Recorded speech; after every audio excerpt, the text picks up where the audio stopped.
take a ride on Tony the Pony. Come take a ride on Tony the Pony. Please take a ride on Tony the Pony with Mr. Pineapple. Oh yeah, it's Mr. Pineapple's Wonder Hour.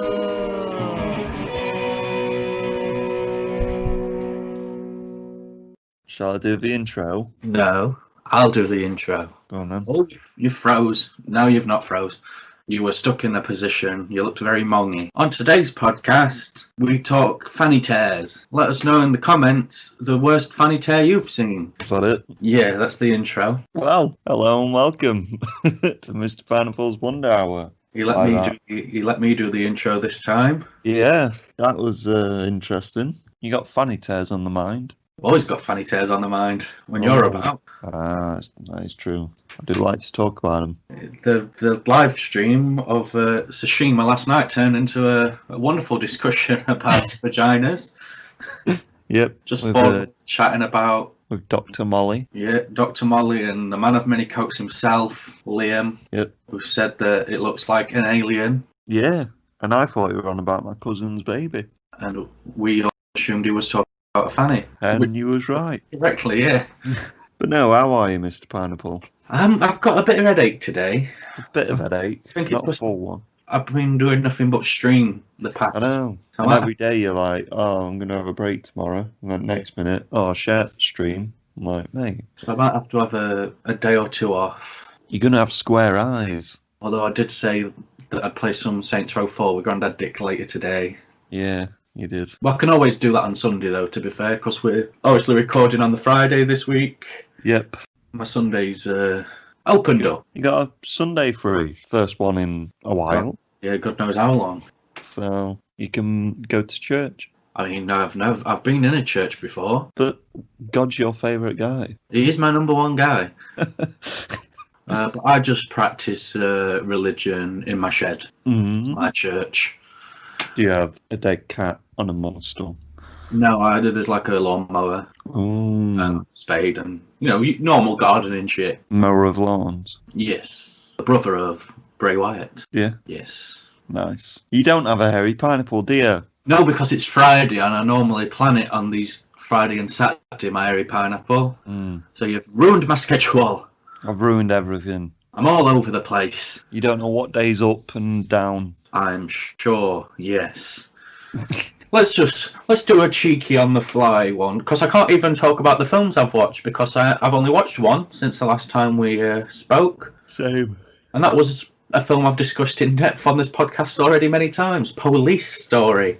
Yes. Which, I've seen 2 or 3 times in the past, Did you tell Grandad Dick this is the first time you've seen it? I did, yeah. And he believed you? No, he didn't believe me. Oh, right, okay. Of course he didn't believe me. He's like, you own the film like 7 times. I mean, I've got Police Story stuff on the wall there, one of which was by yourself. I only say because he does believe a lot of stuff, doesn't he? He does believe an awful lot. He does. He's a believer, like that Monkey song. Yeah. Yeah. Let's think of something on the fly. We're obviously in lockdown currently, aren't we? Yeah. So let's talk about some stuff that people can do to get through lockdown easier. Masturbate. Masturbating's always good, unless you have depression and you don't want to come. And you're just there for like 3 hours, everything's raw by then. Yeah, red raw. And you're like, coming off. I shouldn't be bleeding. Yeah. Jesus. They can learn a new language. They can go back and listen to all our podcast episodes. Yes, and watch all our YouTube stuff. Yes, while masturbating, if it takes that long. Because they could all go on Twitch and follow Mr. Pineapple's Wonder Hour and watch me be incredibly bad at games. I'm competent at some games. Yeah. I know. We were doing well on Nightmare yesterday. I got the most kills, surprisingly. You did. I got the second most. Yeah, but that's not the most. No, it's not. So, #humblebrag. What else can we do? What do you miss most? What do you miss most about all these lockdowns and stuff that have happened? What's something that you miss? Probably gatherings. Gatherings, yeah, they're a big one. I've been craving live music. Oh yeah, true. The last gig I went to was like a month before lockdown. The first one started. Yeah. That was the Mac Lads last year. So because I was meant to be watching John Cooper Clarke, but that obviously got pushed back and all that. I was meant to be at a festival this summer, but obviously that's been pushed back and whatnot. And Which festival? I can't fucking remember the name of it. Colour of the Wild. It's like a rock festival in Lincoln. I was excited because Michael Monroe was there, a famous Scandinavian like hair metal singer from the 80s. That only I'd be a fan of, really. Fair enough. But because live yeah, music's a the big one. rescheduling of it means he's not there when it's on again now, which is annoying because he was like the only person I wanted to see. That's shit. Although Tiger Tails have been announced, and I'm a fan of Tiger Tails, hair metal band from the 80s. Nice. Yeah, I've run just live music, man. It's good stuff. Just everything, really. I've missed going to like restaurants and not having to fucking Wear a mask and stuff. sit with glass panels and shit. Cinema. Miss going to the cinema. Well, I haven't been to the cinema since 2018 anyway. It's actually 2 years since I've been to the cinema. Jeez. Jesus. Well, we were probably going to go to the cinema a lot more. Yeah, we'll probably, because the films were going to get reviewed, etc. Yeah. I'm glad we didn't go and watch. I'm glad, in part, for Mulan. Yeah. I would have felt incredibly bad making you pay money for me to watch that, because this is a garbage film. But yeah, big gatherings is one because Yeah, our friends do like to have them sort of gatherings, don't they? we like a nice get together, don't we? Yeah. Yeah. Not even beverage type ones. Just getting together and Playing a few games and shooting the breeze, clapping the shit. I believe the kids are saying these days. yeah, Yep. clapping the shit. Clapping the shit. That's what we do when we get together. Bully seating a lot, obviously, in person. Yeah. Always better when it's in person, because you can feel that emotion, Mm. you know, which you can't really feel that much over the internet, sadly. No. As much as we try. I liked how that one time you punched him in the dick and he got really angry. Yeah. Oh, I do love him, though. Yeah. I love him dearly. You know, he's like that little person who's always there, being annoying. Yeah. Little ginger prick, as he's often called by his parents. Gatherings are a thing that we miss. I get just walking outside and everything seeming normal. Yeah. Just normality. Yeah. I mean, I'm going to go and get my flu shot tomorrow. Oh, yeah. So I'm going to be all masked up and everything for that. And Is that the first time you wore a mask? no, I've wore one once when I went to the game board shop with the analyst and Grandad Dick. Oh, yeah. But this will be the second time. Very nice. It's with the fucking the place they're doing the flu shots is up Claylands as well, which is well peculiar to me. It's because they'll have certain places to get them away from doctors and that, won't they? This is the first time I've actually got my flu jab. They've been telling me for years to get one, you know, because I nearly died that one time. Death. From pneumonia and that. Pneumonia. Yeah, so I'd like get it, and I'm like, don't tell me what to do, Dr. People. But I thought I'll probably get it this year, just to be safe.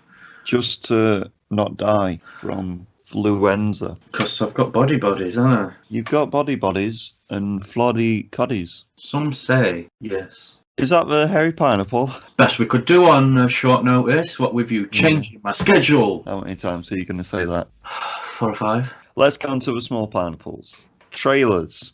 You said they were good. There is some good ones, except from the ones that aren't. There's a lot of bad ones. Yeah. Let's get on to them, shall we? Walker, the 30-second teaser. Yes, this is Jared Padalecki's next show after Supernatural. I was going to say, is it the guy from Supernatural? Yes, he's the Dean or the Sam. Dean, I think. No, Sam. Sam. Dean is the cool one. The guy who's going to be in The Boys. Jason Akalakij. Yeah. It's the mopey one. Then. Yeah. The Gilmore Girls one. Mm. Because he's in Gilmore Girls. Okay. I'm hoping, much like the original, because this is a reboot of Walker Texas Ranger, which starred Chuck Norris. Yeah. I'm hoping, much like that, features a lot of wrestling cameos. It won't do, because like Sting and Hulk Hogan and a bunch of them were in it. Sting played like a gang leader of a motorcycle gang. It was ridiculous. I loved it. And Hulk Hogan plays like a reformed convict who teaches kids at this community centre that's going to get demolished. You know, the classic trope of demolished community centre. Why don't we just watch Walker Texas Ranger all day? Is it by CW? More than likely. So it might have some wrestling cameos in. You know, we like to get them on them superhero shows, don't we? They do. So Yeah, but we didn't see any actual footage or whatever. It's coming next year, so in the coming months we'll probably get. There's images and stuff out. Yeah, but no moving images. No. Just still photography. But yeah, Walker Texas Ranger. Next trailer, The Hardy Boys. Not the rest.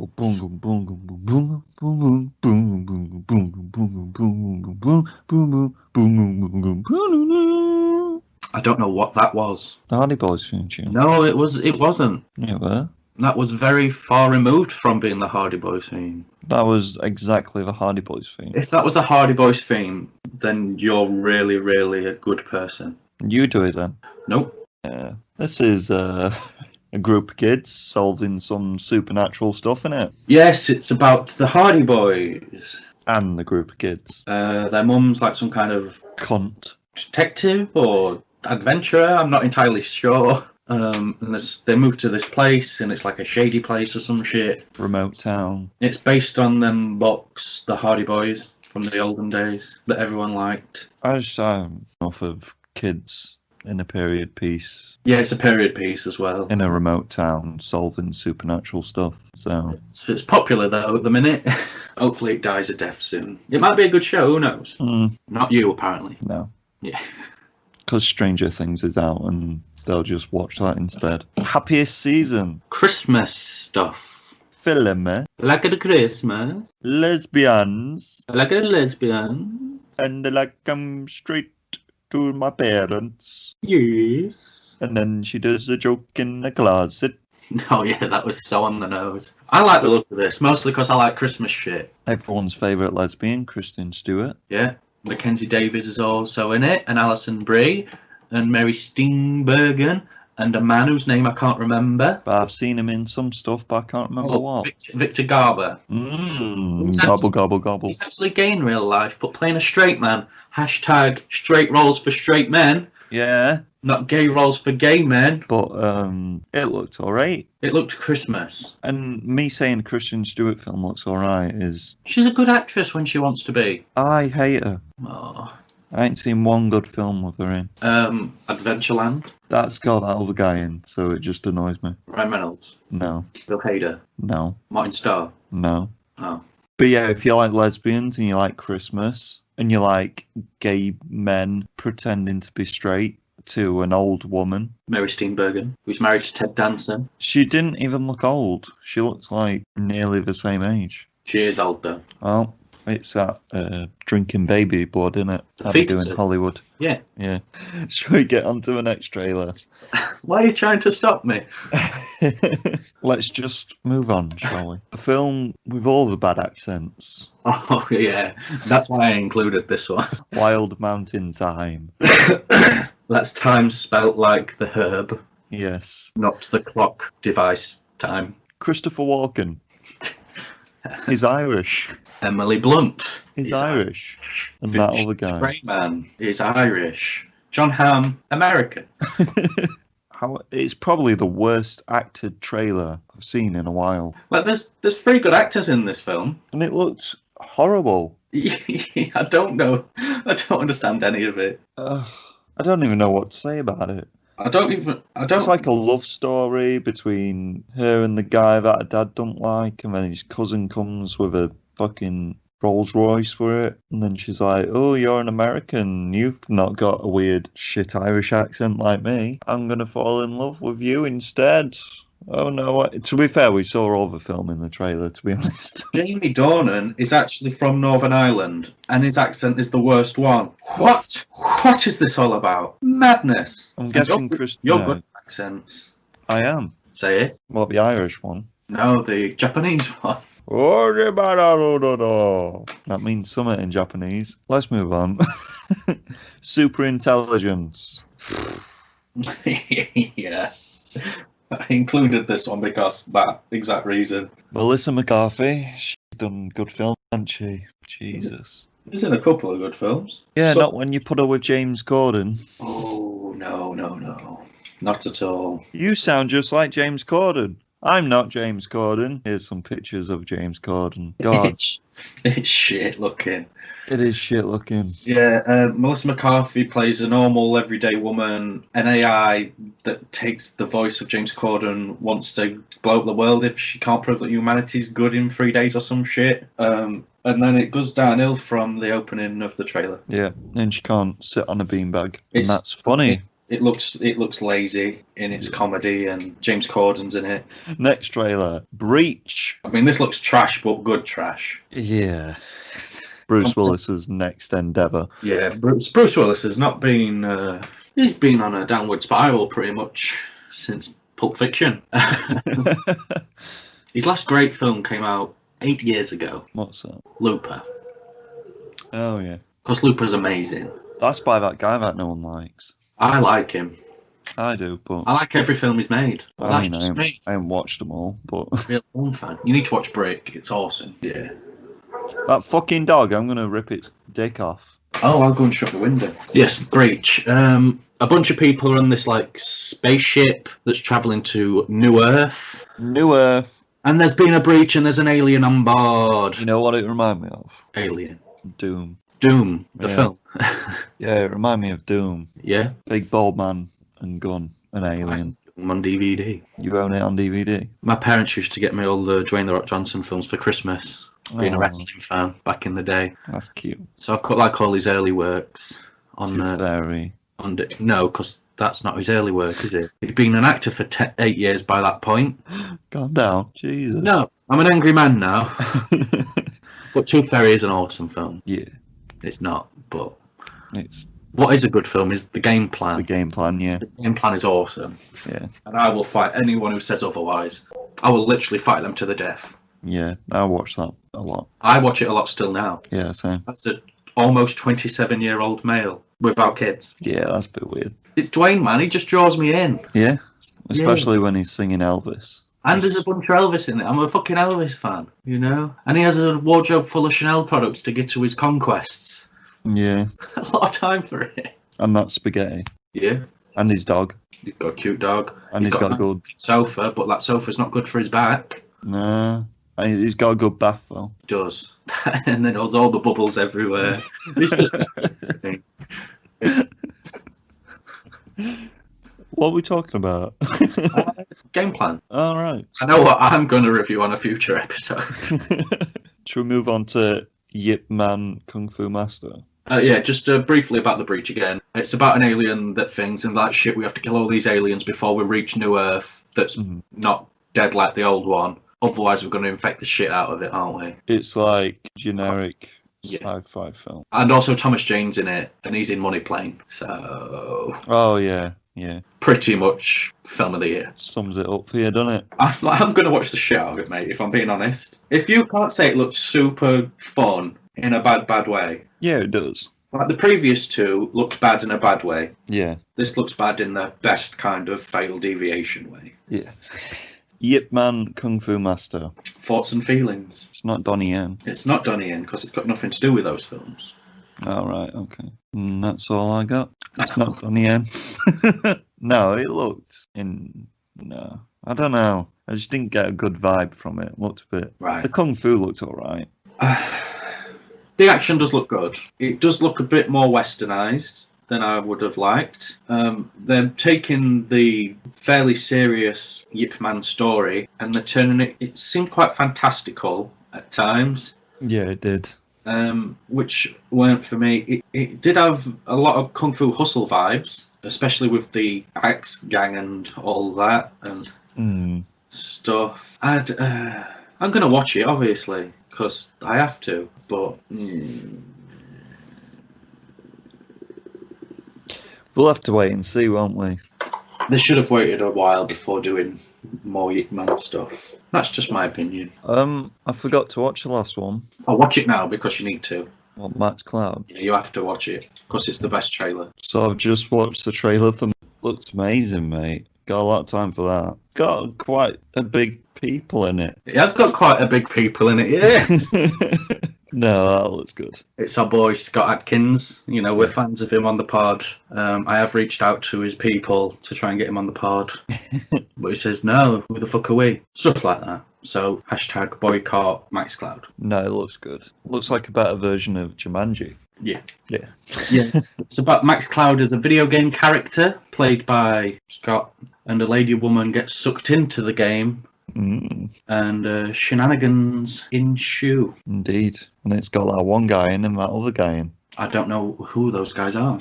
That guy? I'm not sure who that is, if I'm being honest. Denzel Washington. No, he's that old guy. Danny Glover. And it's got him out of Sons of Anarchy, Gladiator.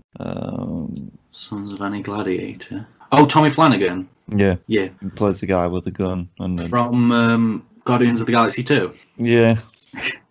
Yeah. Let's have a look who the bad guy is. It looks really fun, though. I can't imagine it getting a big release over here, sadly, but... Yeah. He's got some comedy chops on him, though, hasn't he? Scott? Yeah. Yeah, just an absolute lad, and I don't know why he's not bigger. Penis size. John Hannah. Oh, John Hannah, yes. He's not black. I didn't say black. I thought you said black guy. No, the bad guy. That's why I said Denzel Washington. I just thought you were saying Denzel Washington for that laugh. Oh, yeah, John Hannah from The Mummy. Yeah. And The Mummy Returns. And Yeah. possibly the prequel, because I've not seen that one. But yeah, looks good. The last trailer, though, is a game trailer. And not any game trailer. I've not seen. Did you not watch it? Oh, because I told you to remind me. I don't remind people. And then I didn't get reminded, and I only reminded now. But it is the wrestling game, AEW, the video game. Is that what it's called? Yes. Jesus. For now, I think it's going to be called something else. So I've just gone with that working title. It got announced at the kind of online thing where Kenny Omega came out as Steve Jobs, did a whole presentation. Sure. But yeah, they're back with Ukes. Or back with, I mean, a wrestling game is back with Ukes, because obviously Ukes did all the old WWE stuff. And the creative director of the game is the creative director on that one you said the other day. WWF No Mercy. Yes, which is very highly regarded. Very. It's not much of a trailer. It's just Kenny Omega and Chris Jericho. They fight for a bit, and then this woman comes in and kicks Chris Jericho in the back. The graphics-wise, it's teetering between like realistic and cartoonish. So like they are larger than life, kind of battlegroundsy looking. Right. But the scale of the characters is realistic. If that makes sense. Yeah. It's not like full 2K Battlegrounds. No, it's not like massive heads and big caricatures. It's just, it looks cartoonish. Right. Which, I don't know. I would have rather... It might all change. We don't know. To be fair, it does say it is in very early development. And this isn't how the game's going to look.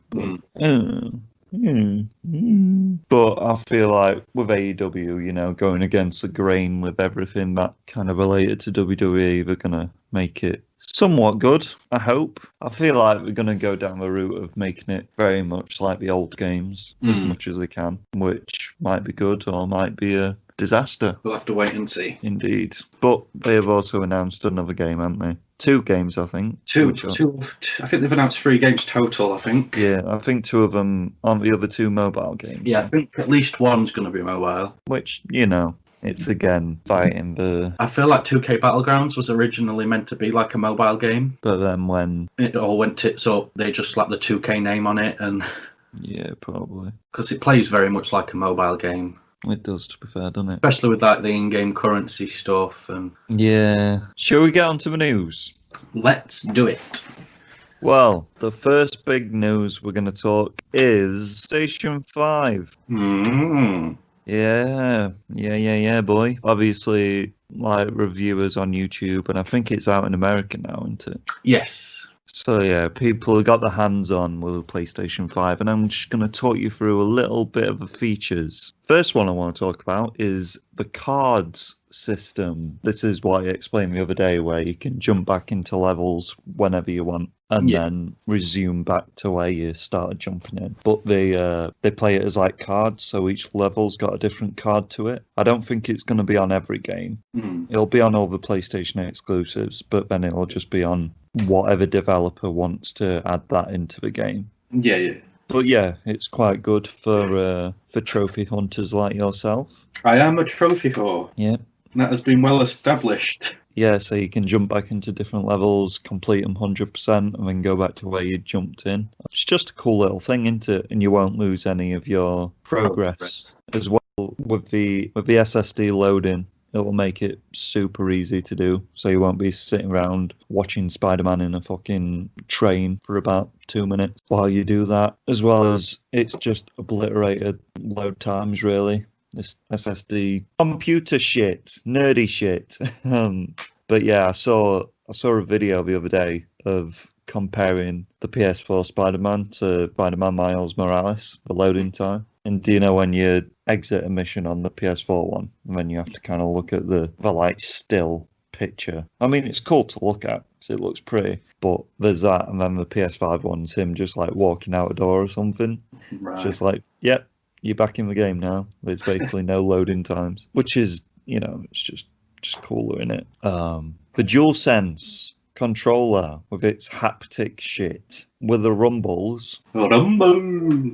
It's made it so each game's like different, so it's not just like if you get hit, it's just like brrr. It's like it takes into account where they hit and just like a how hard and localized stuff. rumbling system, then. Yeah. Rather than Same with like Yeah. weather and that. If it's like raining lightly on the game, it'll do like little like rumbles separately around the control, and then sharp ones, which is pretty cool. It's pretty more sick. immersive, isn't it? Yeah, it's pretty sick. Oh yeah, with the triggers as well. Some games are gonna have like harder to press triggers. Right. So like, say a shooting game is gonna be a lot easier. Say a horror game where you have to like cut yourself out or something by tapping the triggers. It's gonna be a lot harder to do. Right. Yeah. So it's a lot more immersive. Because I know in a lot of games where it's like tap R2 to cut the rope, and then you just do it in 2 seconds. You're like, yeah, that weren't really tense. Yeah. So that should be cool. Pause. Gotta take a shit. Carry on. Where were I up to? Horror games. Yeah, another thing about the controller is that they've done a built-in microphone. Okay. So people don't need to get headsets. However, apparently it is a bit shit with obviously the background noise and all that crap. Yeah. But it's just something, isn't it? I'll still probably use a headset. Yeah. And they've renamed the share button the create button now. And like I said to you the other day, when you do screen grabs, it doesn't show up with a little thing. Well, it does on your screen, but on the actual screenshot it doesn't. So, and that's annoying when you're trying to take cool pictures on, goes to shush, and you can't even do it because of fucking screen grab thing. Big time. Big time. There's in-game help videos if you need them, if you shit at the game. You say health. Help. Help. So you don't have to go onto YouTube and then be like, how do I do this? There's actually in-game help videos from the developers, which is alright. Also, you can manually set your game difficulty level, spoiler warning, controller inversion, and more through the settings on your console, so you don't have to always fill it in when you start up the new game, which saves some time, I guess. Well, it's all right, but it depends on what control scheme they go for in the game itself. You can just leave it default, so you can select it in the game, but you can just do that if you want. I don't like so that. like if you're someone who likes inverted axes, I guess you can always set it to inverted instead of starting up the game and then being like, oh, I want to be a weirdo. So yeah. I don't like that one bit. Why? It's just angered me for some reason. Backward compatibility. Is it a thing? It is, but I think it's only on the games you've downloaded. Oh. I'm not sure. I think discs, some of the PS4 discs do work. They've said 99% of PS4 games will work. Basically, they're playing catch up to Microsoft, who have obviously been like, we're going to put everything on the Game Pass. They've even put Disney Plus on the Game Pass now, and it's not even a game, so... Wow. Wait, Disney Plus is free? On Xbox if you have the Game Pass, which is like basically PlayStation Plus. Right. However, these are some of the kind of bad things, I guess. There's no more themes because basically when you hover over something, it just takes up the whole screen. Oh, that's shit. So yeah, when you say you hover over like Ghost, it would come up with the picture of a guy with this sword and stuff just covering the whole screen instead of your theme. I mean, my theme currently is Ghost. Well, I don't really care, to be honest. Because I got the deluxe edition because it came with like exclusive themes and avatars and stuff. I'm a fucking nerd. There's still avatars and that, but yeah, that's no, I don't. It's annoyed me. There's no 3D speaker at launch. Yeah. A what? Sorry. 3D speaker. There's no 3D speaker at launch. And what does that mean? No, it's something they advertised in the reveal of it. Oh. When they advertised Horizon, they were like, "And this 3D speaker that'll make you think you're underwater." Ah, right. And the storage size is a bit shit. Is it small? Well, it's advertised as 825 gig PS5. However, when you get it home and start the PS5 up and do all the shit, it goes down to 667 gig. Jesus. Yeah, so it's just over 500 gig. That is insane. Well, enjoy playing 2 games at one time, guys. Yeah. That's garbage. Yeah, it's a bit bad, isn't it? For the price you're paying as well.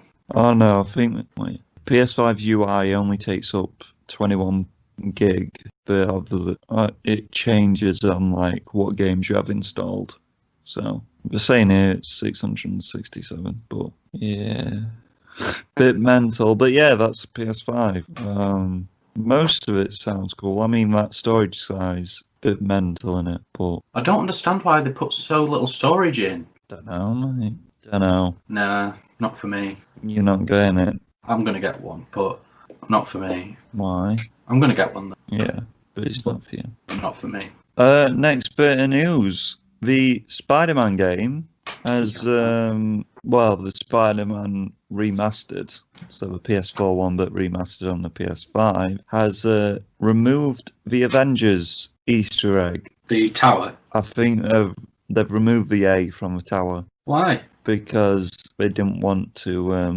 Oh, no, they haven't. No, they've kept the A, but they've removed the dialogue. Avengers Tower, so cool. Too bad they're never around to see it. They're on the West Coast or something, probably surfing. Because obviously the Square Enix game did so bad, they didn't want to reference that game in their game. Wow. It's basically they're just cutting ties with that game. Jeez. Yeah. Jesus. Or Square Enix. Yeah. Game though, innit? Don't know, I've not played it because you didn't buy it. Not by you. It's in your top 10 PS4 game. What is? Avengers. Is it? Yeah. Next bit of news. Daredevil's cancelled video game footage. Ooh. This is from a game back in 2003 for the PlayStation 2. It's called Daredevil, The Man Without Fear. Basically, it was like the Arkham games. Right. To be fair, quite advanced for the PS2. And you could swing around New York City and stuff. He's not Spider-Man. Yeah, I know. But yeah, it was just Daredevil being cool in New York. And it got cancelled due to behind-the-scenes issues. Creative differences. But you know, someone might bring it back from the dead. That'd be pretty cool. Who knows? I think it'd be pretty cool to have like a gritty-ish Daredevil game. Akin to the televisual program. In the blood coming out of people, yeah. But how would you play as a blind man? Because they can't see. You just have to go around feeling things. Yeah. Yeah. Will the PS5 haptic remote. Yeah. Great game. Oh, that's a wall. Oh, that's a lawsuit. You know? But yeah, that's dead. Dead in the water. Like Daredevil's dad. Like the dead people we're going to talk about. Alex Trebek. Jeopardy host. Yeah? Yes, he was famous for Jeopardy hosting. But now he's dead. Aged. What's his age? Where's his age at? He hosted a number of other game shows as well. Like Jeopardy, Who's Your Daddy? All American ones. He hosted 37 seasons of Jeopardy. 37? Yeah, from 84 to 2020. That's like 2 ad 35. He was 80 years old. 80? Yeah. That's like 2 ad 78. Pancreatic cancer is what he died from. That's sad. Is that it? Also in an episode of Seinfeld. Nice. I was just checking to see if he was in Seinfeld. And he was in an episode of Seinfeld. And then the next and last person that's died this week, Bones Hillman. Not in Seinfeld. Who's this? He was a New Zealand musician in the band Midnight Oil. Famous Australian, New Zealandy band. Yeah? Yeah, they released like rock stuff and that. You probably know him. You know Steve Earle? Steve Earle. Yeah. And Steve Earle. Yeah, was the bassist Midnight Oil, and he's dead now. Dead like super dead. 62. 62? What did he die from, sorry? Cancer. Fucking hell, 2 cancer deaths. Double cancer. It's the worst kind of cancer. Mm. That's a fat man. Talking about dead things. The role of Grindelwald in the Fantastic Beasts and the Ballad of Domestic Violence. Going to be played by Amber Heard, reportedly. Imagine. No. Apparently Mads Mikkelsen is up for the role. The good guy for any villain. Yeah, he's a box standard villain, isn't he? So it's always seemed weird to me that he didn't play a villain in Star Wars Rogue One. Yeah. Yeah. I thought he was going to be the Sith man, but what are you going to do? It's a good film though. But yeah, he can do it. However, talking about Grindelwald, this is the stuff we want to talk about. Johnny Depp. What's happening now? He's going to receive his full salary. His full salary? Fantastic Beasts 3. How much is he getting? I don't know. A lot of money for beating that woman up. Shut up. Soft life. But yeah, that's interesting, isn't it? He's probably getting paid enough that he doesn't need to work ever again, which is all right if you're an actor. No, he's getting paid so he can take it to court again. Talking about Amber Heard, though, 900,000 signatures have been signed on change.org asking for Amber Heard's removal from Aquaman 2. However, she has just put on... where is it? Where are you? Amber Heard confirms that she will be back as Mira for Aquaman 2, saying, "I'm excited to get started next year." Lol. Oh, no. We don't love a bit of double standards. What are you going to do, eh? What are you going to do? Talking about films, though, Jurassic World Dominion has finished shooting, so that can be out in 5 years. Mm-hmm. Dwayne "The Rock" Johnson is producing a Scorpion King reboot. Damn right he is. He'll be starring Roman Reigns. Oh, it will be, won't it? God damn it. God damn it. Starring some Samoan. Nia Jax. They're not Samoans, though. They're Arcadians, and they're the only 3 that were left. I've seen a lot of The Rock's films, as we mentioned earlier. Oh, God. When he's in the Mummy film, though, it's bad, isn't it? The Mummy Returns, mate. Yeah. With the greatest CGI ever. But yeah, Scorpion King's a fun film. I like Scorpion King. I don't like that we're rebooting it, though. Maybe he's just going to be in it again. Maybe. And that's Kevin Hart. It's not a film that's really, needs a reboot. No, it's a film that you can't really pull from the time it was made, unless they're going to make it like serious this time. I just know there's a sick rock bottom in it. Unless it's going to be starring The Rock and Kevin Hart, and make it a buddy comedy. I'd watch that. King's Times. The only time I like Kevin Hart is when he's in rock films. Yeah. Dennis the Menace, the UK version, is getting a TV series which has the tone of the Skins TV show. Weird, doesn't it? Do you think Dennis is going to be taking drug people? Is that what they're trying to say to me? It's going to be like Shameless, but with Dennis the Menace characters. Like, because Nasher is an integral character in the Dennis the Menace lore. How are they going to work that into it? It's just going to be dog. When he gets high, his dog starts talking to him. Fucking hate life. Why, mate? It's just fucking. What? Is it getting you down a bit? Yeah. Is it because Nasher is a real dog? I'm a big Beano fan. Yeah? Yeah. Remember buying that bad boy from these shops? I'm going to skip that news because they don't even have a name for the TV show. What news is that? The Arnold Schwarzenegger. All right. WandaVision is now confirmed for 2021. Yay. Or pushbacks and stuff. A news I've just read as well, the Hawkeye TV show apparently is making substantial changes to the character. I don't know if that just means he's not going to be an Avenger anymore and he's just going to be a mentor or what, but maybe it means he's going to get laser tattoo removal, and he's going to get a different haircut. Maybe. That'll make him better, won't it? You like his Ronin tattoo? Yeah, massive fan, mate. Black Widow, ScarJo, has come out this week and said it finally addresses what happens in Budapest. So I'm guessing that means Hawkeye's going to be in it. Do you not like that? Just make it its own film. No, because they don't want to make another Black Widow film. They're like, we've made one, that's it. Fucking calm down, Jesus. Don't look happy, mate. The last bit of news from this week's Small Pineapples is the best news. Jason Blum hopes to bring Universal's Dark Universe back from the dead with his upcoming film Wolfman, starring Ryan Guzzle on my cock. Not a lot of news this week, is there? No. Of course, it's Friday. That's good, though. Bring back Dark Universe. We do like the Dark Universe on this podcast for some reason. For some reason, yeah. All we hope is that our boy Charlie D, the place to be, is in it. If he he's should not, be in every one of them. You should just play different characters in different caves. Yeah. Like a recurring Easter egg. Is the one that ties all the universes together? Is the Robert Downey Jr. of the Dark Universe? He's like the Watchers in the Marvel Universe. Yeah. Yeah. But yeah, that's all the news. Do you want to talk fantasy football now? Or? Fantasy football time. Woo! That prick's still at the top.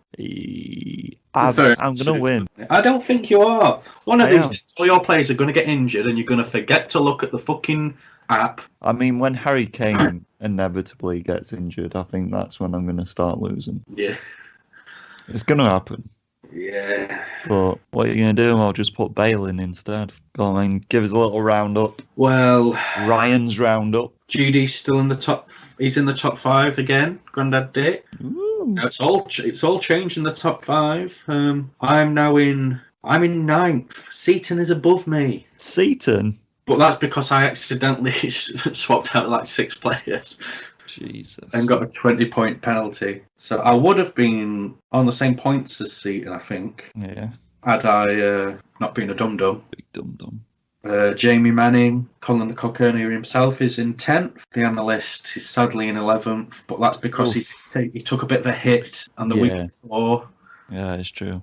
With his wrestling forfeit, we did his wild card free hit thing, but Bale fucking did well for him, which is annoying. But it's all to play for. Still plenty of weeks left. You will not reign supreme. I will.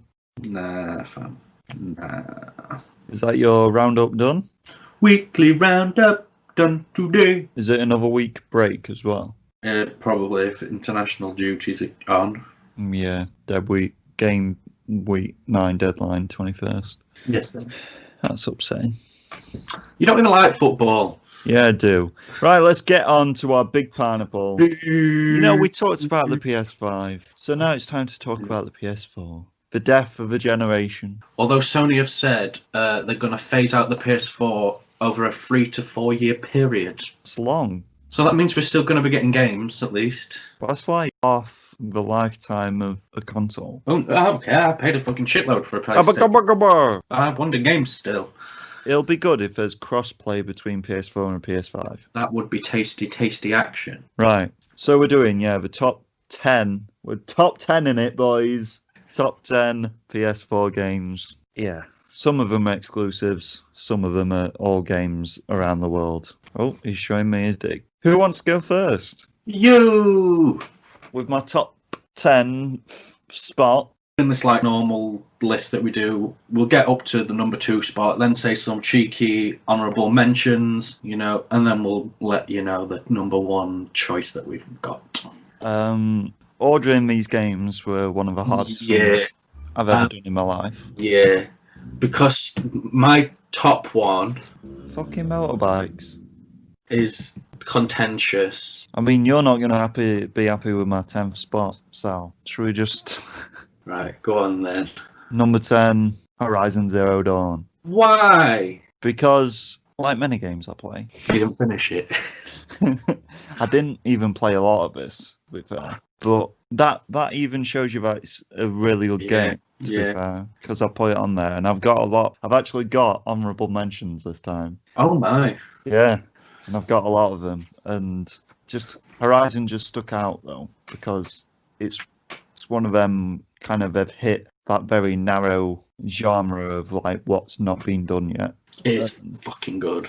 I mean, some of the story wise and the setting, because it's got the gameplay's like been done before and that, but it is good in what it does. And I know you're going to talk about it later, so I won't talk about it for too long. How do you know I'm going to talk about it later? Because you went, why? When I put it at 10.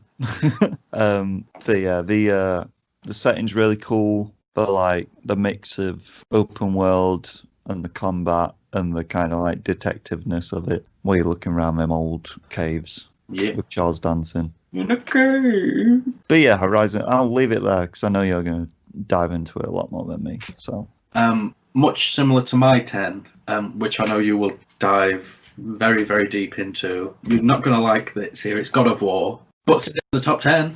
Yep. And there's a lot of games for the PS4, so yeah, there's an awful lot. I really do enjoy this game an awful lot. It's big in scope. It's the first God of War game I've actually played. I've not played any of the previous ones, so I think that's why I've put it so low. Right. And I'm not the biggest like mythology kind of guy. Unlike I know you love all that kind of stuff. But the combat's great, the story's great. It's emotional. There's a lot of heft to it. Story and stuff. It's pretty. It's super violent, which I enjoyed. I like the fights. I like all the boss fights. It's a challenging game.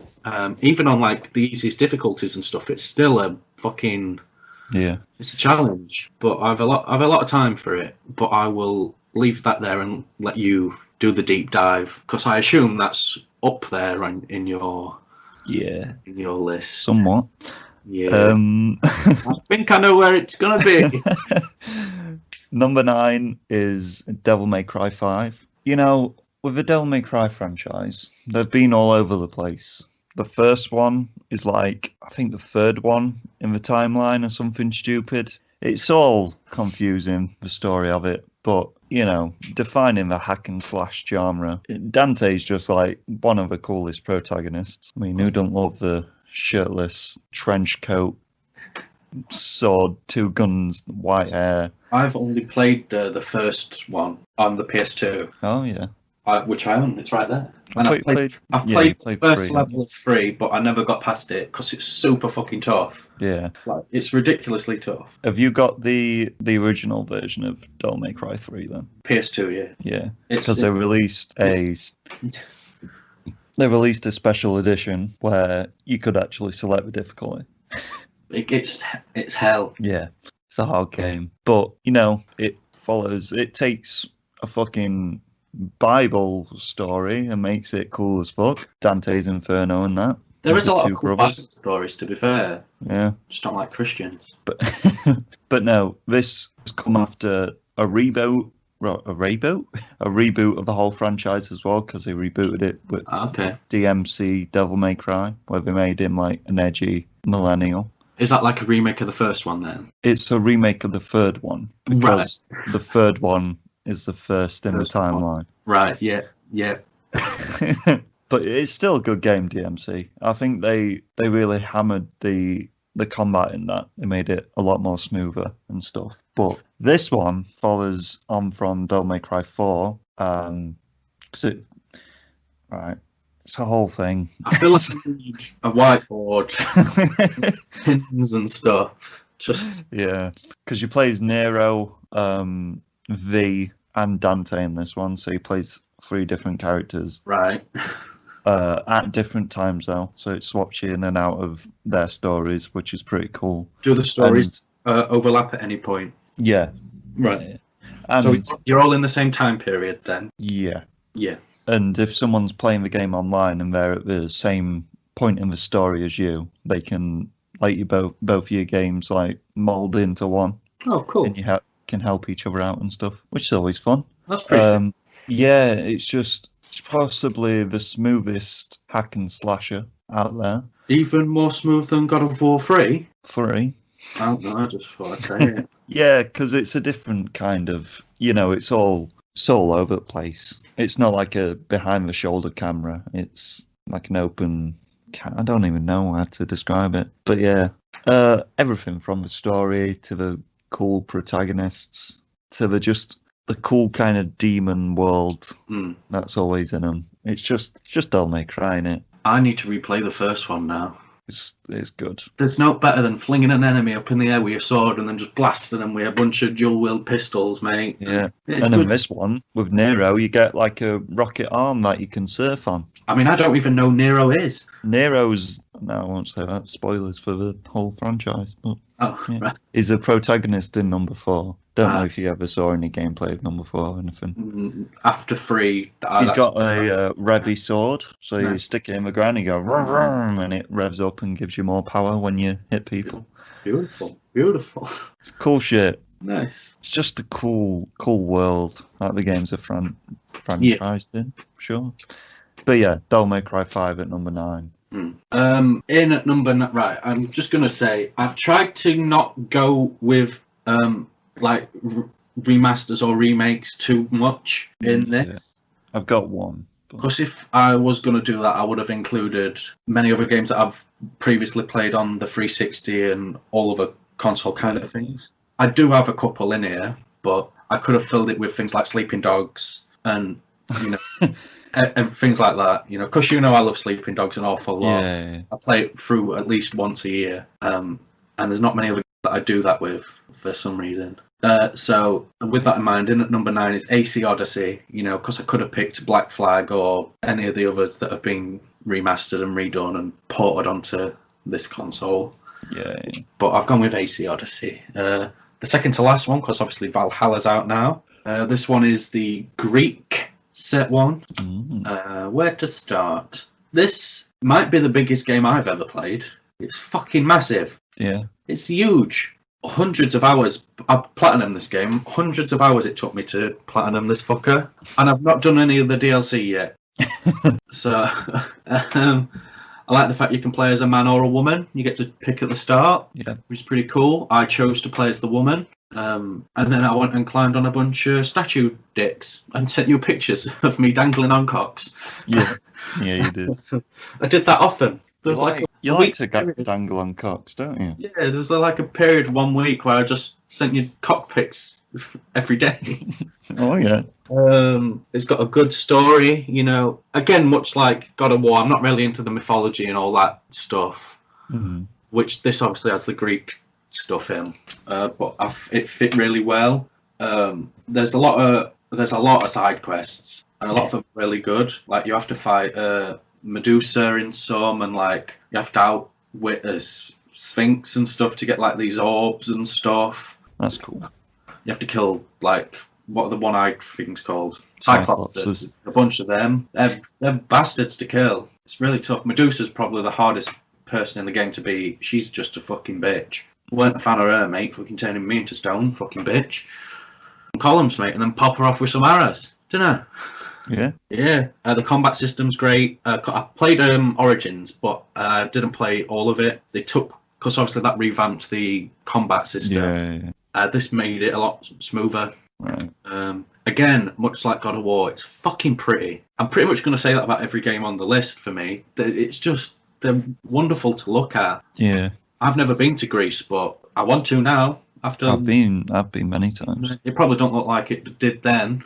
I don't know. There is quite a few places that are just old. A lot of statue dicks. No, there's no statues of dicks anymore. That's a shame, because I dangled on many, and I They might. watched in real life. They might be in Athens. I've never been to Athens. So, Right. Where in Greece have you been? like, basically all the little Greek islands. Classic. I've never been to mainland. Right. So. Well, either way, I feel like I've traversed all of fucking Greece by playing it. It's insanely big. There's great villains, you know, great stories. Nice to meet up with the real famous people from the time, you know, the historical guys. There's like Socrates and all them fucks in it. Yeah. Just palling about with them. I slept with a bunch of women in this game. Hey. And some men. Oh. And sometimes both at the same time. Woo. Yeah. It's Greece, isn't it? Yeah. Just really good. Really emotional in places as well. Nice. I know you're not the biggest AC fan. I was with like number 2. Two's still probably the best. Yeah. And then 4. But this takes the 3rd spot for me. Mm. It's massive. Like, I'm a fan of the gameplay in that. But I feel like they just really derailed the kind of stories that were getting good. Right. With this one, is set like way before like the assassin things was all invented and that. Yeah. The Assassin Order or whatever the fuck it is. Creed, like the game's called. Yeah. I think it's like 400 years before that, I think. So it's not proper, like... It's like the origins, the roots of... Well, it's not Origins, is it? Shut up. You know, but it's really good. It's expansive. It's huge. And I got it with 2 other games. Jesus. 2 other Assassin's Creed games for 30 quid. And I've still got fucking about 1 billion hours left gameplay. Great deal. Great deal. On to number 8 then, are we? Yes, we are. Number 8 for me is a sequel to a game that was possibly my number 1 PS3 game. It's The Last of Us Part 2. The reason it's in number 8 is because... You've not completed it. There's a good reason though, mate. There's a good reason. What's the good reason? Well, you get, you know, like 30 hours in. It's a story-driven game, so it's not like massive. I mean, it expands on the gameplay from number 1, and it's got such a heart-wrenching story, like the first one did. And you know, you get to where you think's the end. 30 hours in, you know, every little bit of story's kind of tied up nicely. Well, not nicely, but nicely in a storytelling sense. Narratively speaking. Yeah. And then, boom, you go straight back to the start of the game, playing as the bad guy of the game. And yeah, I wouldn't have minded it if it were like just a few hours gameplay of that. But no, I Googled it because I got like into Act 2. And I was like, surely that's it. It's just going to... Because there's this whole explored part of the game to do with these cannibal kind of cult thing that just keep popping up now and again and scaring the shit out of you. And you're like, well, what happens to them? And obviously this part of the game explores that. And it obviously ties the game up because you get to a point and then it goes back. But I'm guessing that point that you get to is basically the end of the game. So I haven't seen past that point. I don't know how the characters actually finish their story. But it's one of them things where I'm like, I just really want to YouTube the ending because I don't want to play through the exact same thing that I've just played through from a different perspective. I wouldn't have minded it if it were a few hours, but it's not. It's literally 30 hours. So it's just the same thing. But with this woman that, you know, who's got a lot of controversy around her anyway because she killed the main character of the first game. So, spoilers. This is people now. People. I'm never going to play it. I own it. The first game. The number 1, the number 1. But yeah, it's number 8, which is still a high spot. just because it's fucking stunning. It looks beautiful. It's a master in storytelling, and well, half for gamers. And how many games on your list have you completed? One so far. So far, yeah. But I've got most of them I've completed. Right. But yeah, Last of Us 2. It's a shame that it's so low down. Maybe if I played it all, it'd be a bit higher. You put Last of Us Remastered in it instead. I was gonna, but then that's just lazy, isn't it? Yeah. But yeah, number 8 for me. What's your number 8 spot? Number 8, it's a game that I've talked about an awful lot on this podcast already. Not this specific episode, but it's Tony Hawk's Pro Skater 1 and 2. Ooh. Remastered. Nice. Yes. It took everything that made the first 2 Tony Hawk's games great and made them better. It's pretty. It's just so much fun. They added some cool challenges and stuff. I'm not going to go too in depth in this because we've done a fucking hairy pineapple, a big pineapple on this already. Yeah. A few episodes back. It's just really fun to play. It's I just got super nostalgic and emotional while playing it because it just took me back. Took you back to the good old days. Yeah, to when I was a wee lad. Wee little boy. Yeah, it's just good shit. Is that it? Nice. Number 7. You might be a bit surprised with this one because it's Uncharted, A Thief's End. Number 4. Oh my. Number 7, still a high spot. Yeah. But yeah, I love the Uncharted franchise. Number 4, it's it adds a few things with the rope. I love fucking roping and then jumping and then smacking, and it just it's a simple game with the gameplay elements. It's a cover and shoot game mostly, really. And then I just love running up to folk and just beating the shit out of them while getting sprayed with bullets. It's great. It improves on everything that the last 3 games have done. It's not my favourite, but it's a really nice end to a story. They might have played it safe a bit, but it's a good end to Nathan Drake's story. And I think the reason I put it so low down on my list is just because it's not the best, obviously, and it does add, I don't know, just a whole brother story and stuff. I'm not a massive fan of, and I'd still love the game. It's hard to talk about a game why you put it so low down when you still love it, because all these games I love to play. Yeah. It's annoying. But yeah, I just thought it weren't the best, like I've said. But yeah, Uncharted, A Thief's End, still a great game. And when that teaser trailer of Drake climbing out the fucking river onto that beach for one of, I think it was E3, whatever, I was marking out. I was like, oh boy, here we go. And you get to play Crash Bandicoot, so It's one of the trophies. It's just great storytelling in it, and it's so cinematic. God, What's the story about then? Tell the fans at home. About this one specifically. Yeah. Drake, he's retired from going out and killing a lot of people. From being a war criminal. Let's put it correctly. And he's working for a scuba diving recovery kind of company. Kinda. And then what happens? Does his brother come back at that point? I can't remember, if I'm being honest. It's been a while since I played it. That's why his brother comes back and he's like, I've got a job for you or something. And then, I don't know, all I know is you have a really cool fight in a pirate ship with a pirate sword that's on fire. So, I can't remember the game. Shit. My mind's blanking. It just explores. It's quite cool because it explores his origins as well as the end to his career and end to these games that have been so good.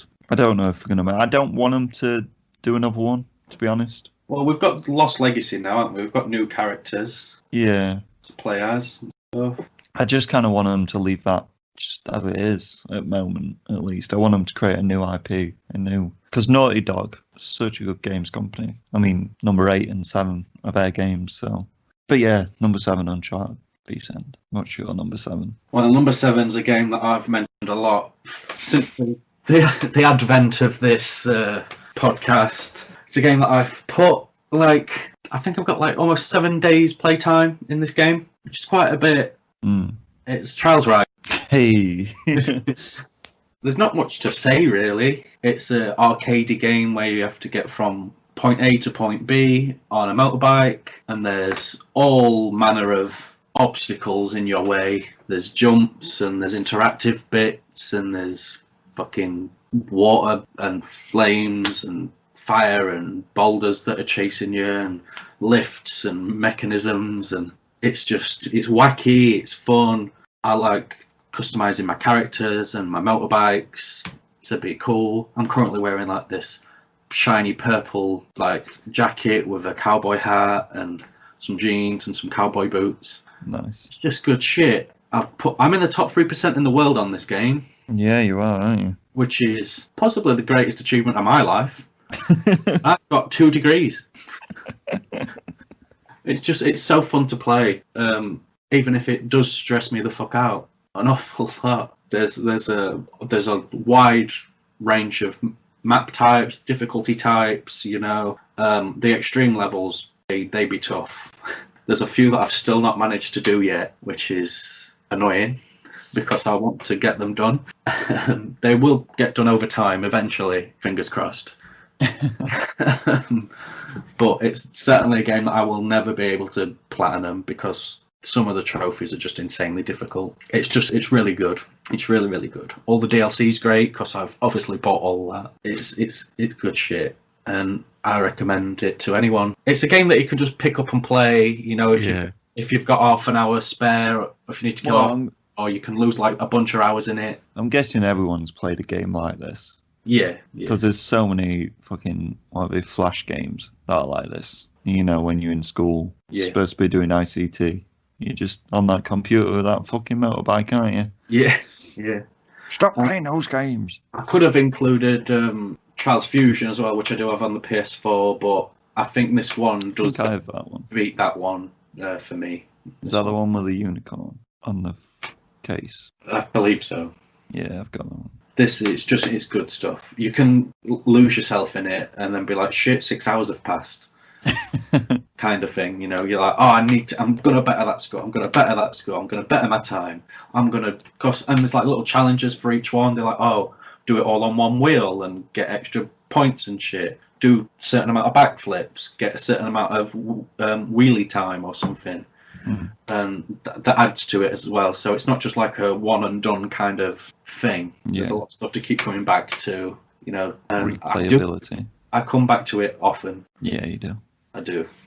I'm a big fan. Number 6, Resident Evil's a franchise, isn't it?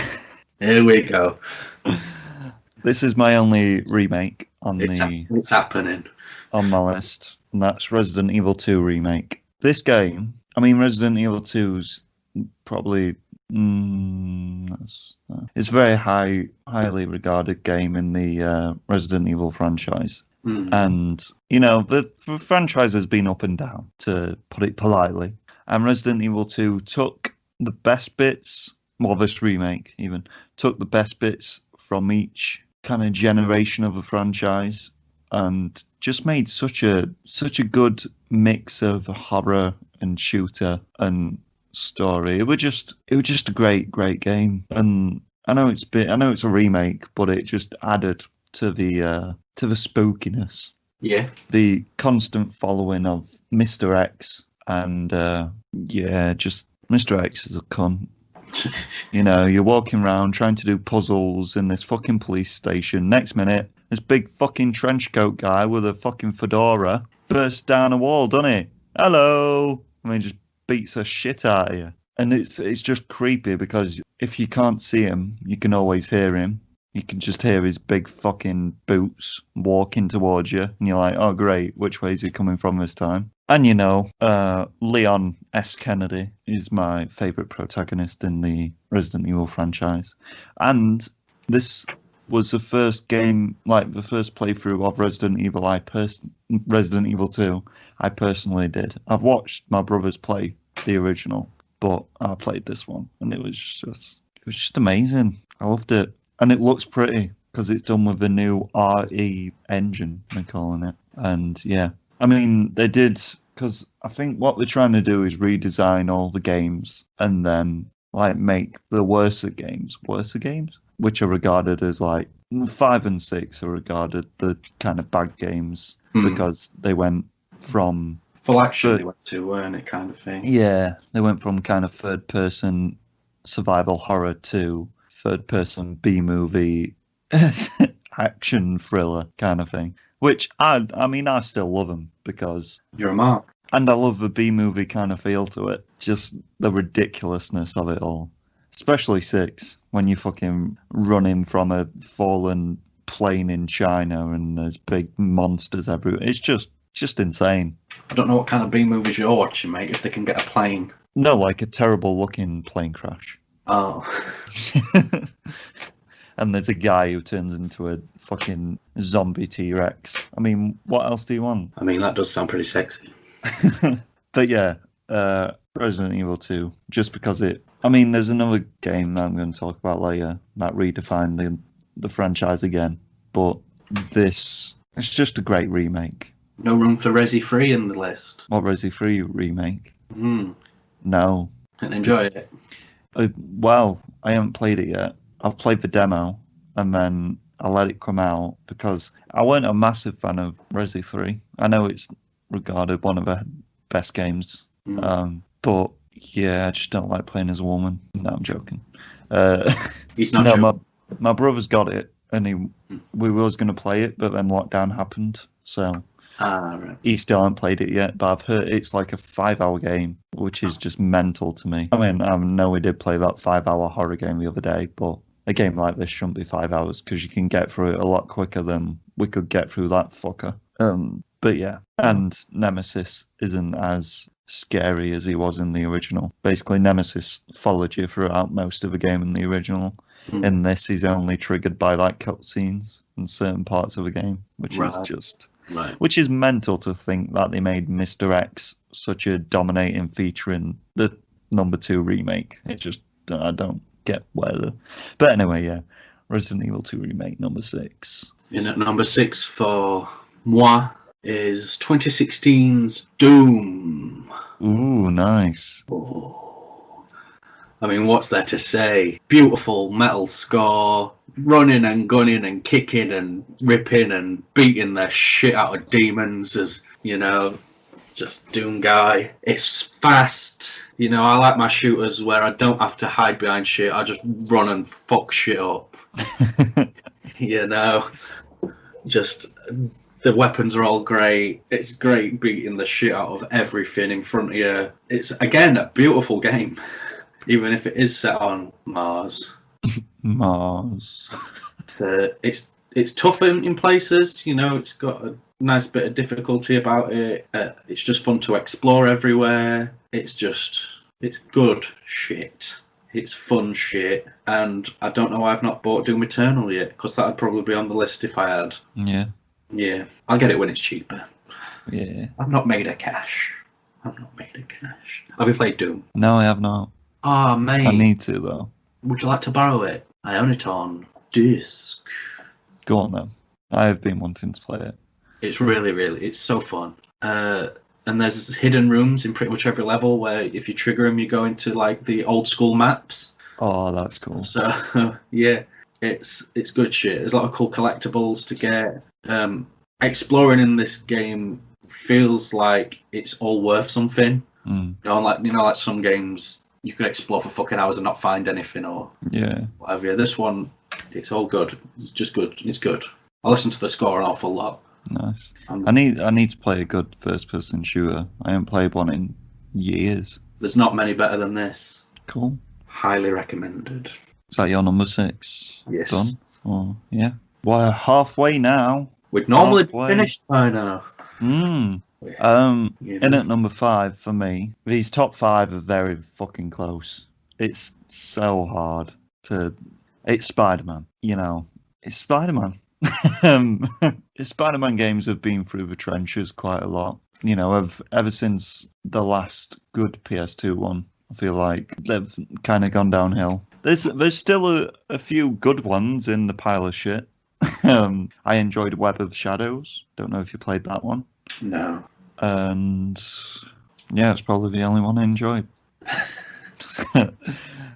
But yeah, I think the last collectively good one was probably Spider-Man 2 for PS2, which everyone loved. And you know, they brought it back, haven't they? Spider-Man, PS4, Insomniac Games, the people behind the infamous series. Yeah, it's just fucking good, isn't it? The exploration, the combat, which takes from the Arkham games and makes it. But I mean, I don't know how you can be stealthy wearing a fucking bright blue and red suit, but you can be.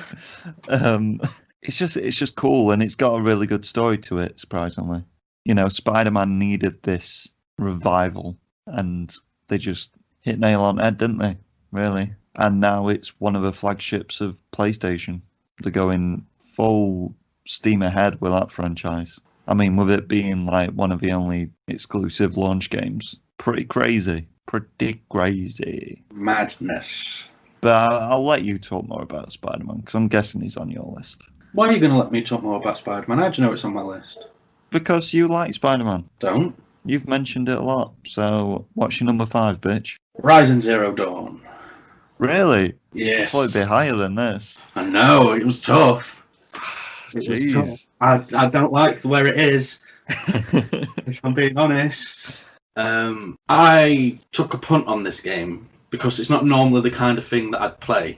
Yeah, a bit different for you, isn't it? Yeah. I was looking through the PlayStation store one day, and I saw it was on sale, and I thought, I've heard good things, you know. Let's take that chance, shall we? And boy, howdy, did it pay off. Boy, howdy indeed. Much like every other game on this. Pretty. You know, it's got a compelling protagonist in Aloy. Fuckable, some would describe her as. Her and Cassandra from AC Odyssey, get them two ginger bitches together and let the good times happen. You know. Jesus, man. I love the combat. I love how difficult it is. It's so tough. Like, where did you get up to with this game? The desert. The desert. So you saw the T-Rex stuff. I don't know. I can't remember a T-Rex. Well, essentially, you believe it's... I can't remember. You're made to believe it's in the past or the future. I can't fucking rember. Because the way you're dressed and all that shit. Oh, yeah. You know. Yeah, as the game starts, it's... Yeah. You're made to believe it's in the past because it's all like dressed in like hunter gear, like a sort of Viking kind of wood and stuff, and they live in huts and shit. They're like Africans. And the story progresses, and there's all these like robot creatures and stuff. They look like normal animals for the most part, but there's obviously more fantastical type ones there as well. And some of them want to fuck you up. Some of them don't. Some of them are tough to beat. Trying to take down a giant T-Rex is always fun when you shoot off one of its like cannons, and then you pick up that cannon and you're like, fuck off. Oh yeah, I got to a T-Rex. Yeah. You know. Not only is there those villains, but there's also weird cult people you have to contend with. Yeah. There's different clans, isn't there? Yeah. And tribes and that. Yeah, there's a lot of good stuff that happens in this game. There's a lot of great side quests. You don't have to do all the side quests and stuff to progress through the main story, which is quite vast in itself. Much like AC Odyssey, it's massive on scale. I like all the different landscapes you can go through, like different areas. There's like swampy lands, there's snowy lands, desert, as you said. I've not played the DLC yet, which I have. I will do eventually. It's just really fun. It's emotional in places, which I like in my games. I like an emotional punch every now and then. There's little good twists and turns in it. There's great exploration. There's bits where you're climbing up massive mountains and shit, which I'm always a fan of. It's a great game, and I would highly recommend it to anyone. And I want to play the sequel when it's out. Number 4. It's just a really good game, and it's got Lance Reddick in. The story's great, and it's good. It's good. Number 4 for me. It's Red Dead Redemption 2.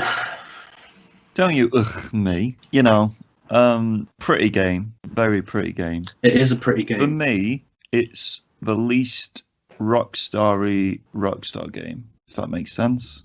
Because, you know, Rockstars have got the little quirks to them. Rockstar games have got little quirks, and I feel like Red Dead Redemption 2 kind of like got rid of most of them and made it kind of tried to make it a lot more realistic. Like there's so many things in that game where the realism kind of hinders the player quite a bit, which some people would find annoying. I find it quite cool because I'm just a mark for like realistic and storytelling and just gay stuff like that, you know what I mean? And one thing that it does, which I didn't speak about when I talked about The Last of Us 2, it makes the protagonist of the first game look like an absolute cunt. Because John Marsden in this game is not a very nice man to his wife, to his kid, to anyone that even cares about him. He's a bit of a dick.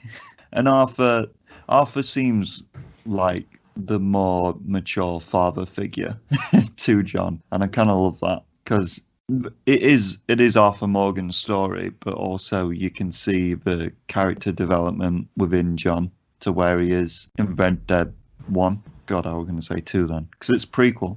Brains are hard. I love the fact that you kind of touch the right-hand man and you see the downfall of the gang. Because obviously in the first game, your job is to go and hunt down the rest of the gang that's still alive. I love the exploration, very much like you said with Horizon Zero Dawn. There's a lot of different kind of landscapes in this game, like the snowy and the swamp and just a cool fucking... it's just a good game. I love having to... Well, before you unlock fast travel, I loved having to just ride through on my horse, just being a little cowboy man, and all the stranger encounters, and getting bummed by that one guy. Yeah. Did you do that? Which one's that? You go to a cabin and you get invited in, and then you can get Arthur to get raped by a man. No, I didn't do that one. Yeah, and then you wake up in this like ditch, and then you have to go back and kill the guy that raped you. No. Bit weird, isn't it? Yeah. I love the hand-to-hand combat as well. That's one thing that they've massively improved on within Rockstar games. With this game, it's just a good game. I really enjoyed it, and for me, it's very controversial saying this because I know John Marsden is the guy, but I love Arthur, and I love how he's just a good guy, and he's probably my more favourite protagonist, which is controversial because John Marsden's cool, and he's just cool, and it shows you how he got that scar in his face. So, and I love the marketing for this game as well, because everyone was like, is John in it? Like, what's happening here? And then boom, first mission, you're like, we've got to go and get John. And you're like, oh shit, little sneaky bastards. Red Dead 2, number 4. In at number 4 for me is Spider-Man. Hey. There's not much more for me to add to what you said, really. I know you can't really explain the Spider-Man game. It's really nice looking. I platinumed this game, obviously, which meant I had to do a lot of exploring and item hunting, which I enjoyed all of it. I thought it was really good. I love the swinging mechanics. Yeah, it is. It's so easy to traverse New York. It's just really fun. I love the range of stuff that you can do in it in terms of like missions and like side stuff. There's a varied range. A nice selection of his rogues gallery appear, which is always fun. Yeah. Some with a few changes. Yeah. I love Dr. Octopus in this game. Yeah. Just incredible. Yeah, he is. Incredible. He's my favourite villain, as you know. Yeah. I'm just a big fan of it. And much like all the rest of them, it's got that emotional oomph in there. I mean, yeah, they take a chance, don't they? Yeah, they take chances in this game, Mm. and they pay off. They do.